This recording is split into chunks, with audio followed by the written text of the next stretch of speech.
Good morning, ladies and gentlemen. All I can say, I think, from the beginning of today's events is wow. That was a really, I think, powerful and insightful and educational series of discussions from our panellists and the professor. I think it gives you a good sense of the power of thought and the power of vision.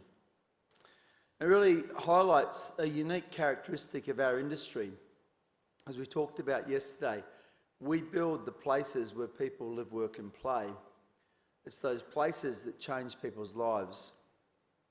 We build the home of the economy and the home of communities. We make the great places.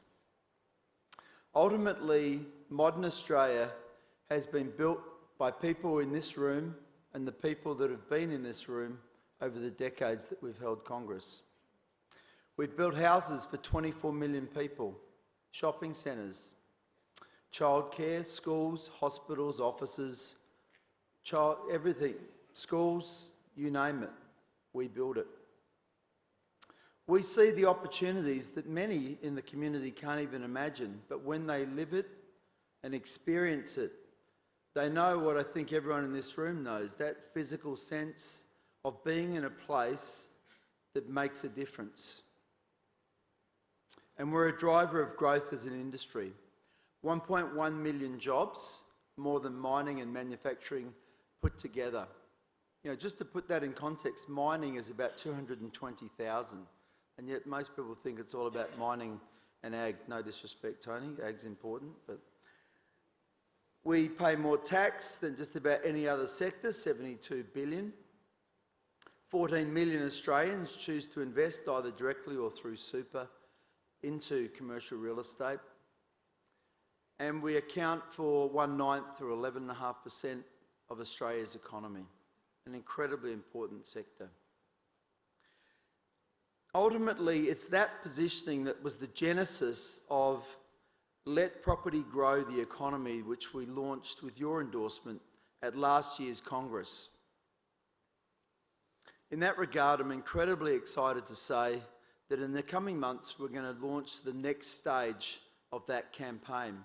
And it's a campaign in various forms that will have to go on for years, because ultimately for it to resonate, as you all know, you have to say that key message, as the professor said, many times to deeply resonate. Ultimately, our industry has the answers to many of the economic and social challenges of our country. But ultimately, we can't just be thought leaders. We need to be thoughtful leaders. We need to create that total value proposition, both economic and social. There is a social licence to what we do, and we can never forget that, and we can never break trust with the community. There are major issues that we need to engage in. We need to use our voice to change the community perception. The first is the serious issue of housing affordability. We believe in the Australian dream of owning your own home. We recognise the power of home ownership, that it strengthens communities and it builds financial prosperity. We know as more people come and you create that sense of place, that store of wealth grows. And that has been a great feature of our country. We cannot allow a generation of Australians to give up on the dream of home ownership and to be priced out of our major markets. And we can't just say, well, you know, that's the way it is and it's all too hard, because I think everybody in this room knows that an EBA contract is going to add 20 to 25% to the building cost, and we know the cost of the planning delays and all the other things that go along with trying to get development outcomes. And they're things that go straight to the bottom line. They're things that go straight to the lack of affordability, and quite frankly, they're things that should not be part of the system. Secondly, we need to remain vigilant on tax. While the national tax reform has been abandoned by the federal government, there is no shortage of proposals to tax just about everything that moves as it comes to property. Whether it's land tax increases, new value capture proposals, or foreign investment taxes. Now, let's face it, there will have to be an aggregate increase in tax to pay for the future growth, but it needs to be well thought thought through, and it needs to be fair. And in that regard, the Property Council needs to be ever vigilant.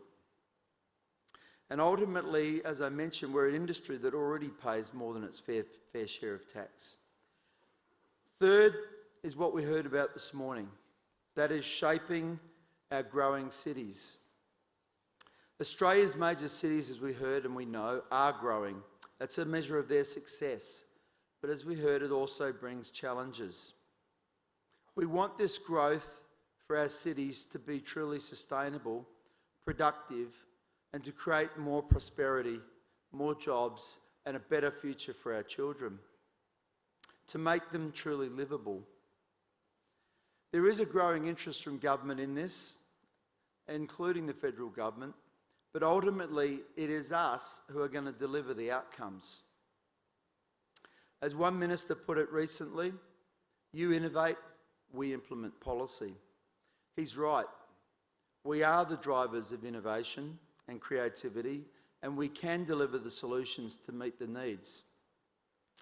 Ultimately, there are great challenges, as we know, fiscal and monetary for the government, and we also know that well-connected, safe and desirable communities improve productivity, improve health, happiness, and reduce social lack of cohesion.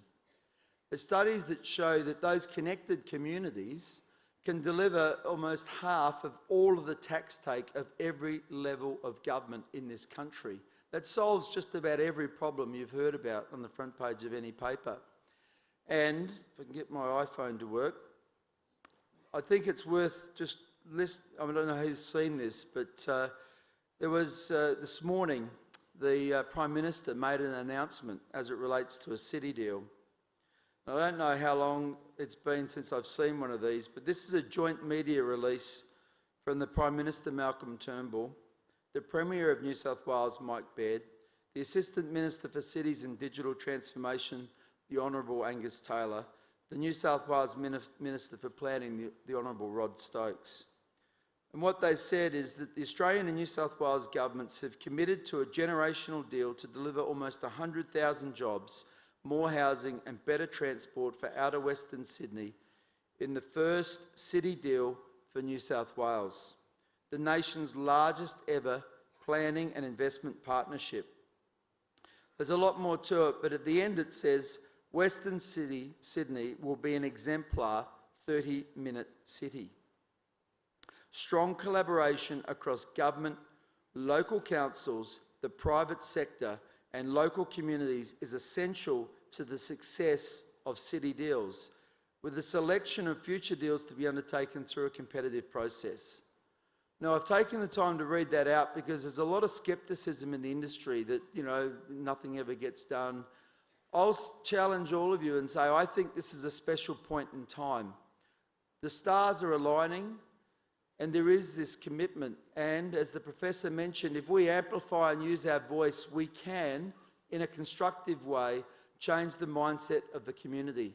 And anybody who doubts the power of that and the commitment of long-term change in a genuine way to bring change, in the next break should talk to Tony Perich, because that's exactly what he's done. He's been a big key architect of this deal.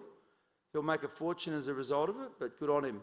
The community will also benefit, and this is really what city deals and change and the future is about, and it's within our power to make that future a better one. Ultimately, the other thing that's important about all of this is that the Property Council does not do this alone. It consults, and Ken and his team are incredibly consultative with all of you. There's a lot of fundamental research. The arguments are built, the lobbying is done, the consultation is undertaken, it goes on and on and on. But ultimately, there is this genuine agenda to bring positive change to the broader community.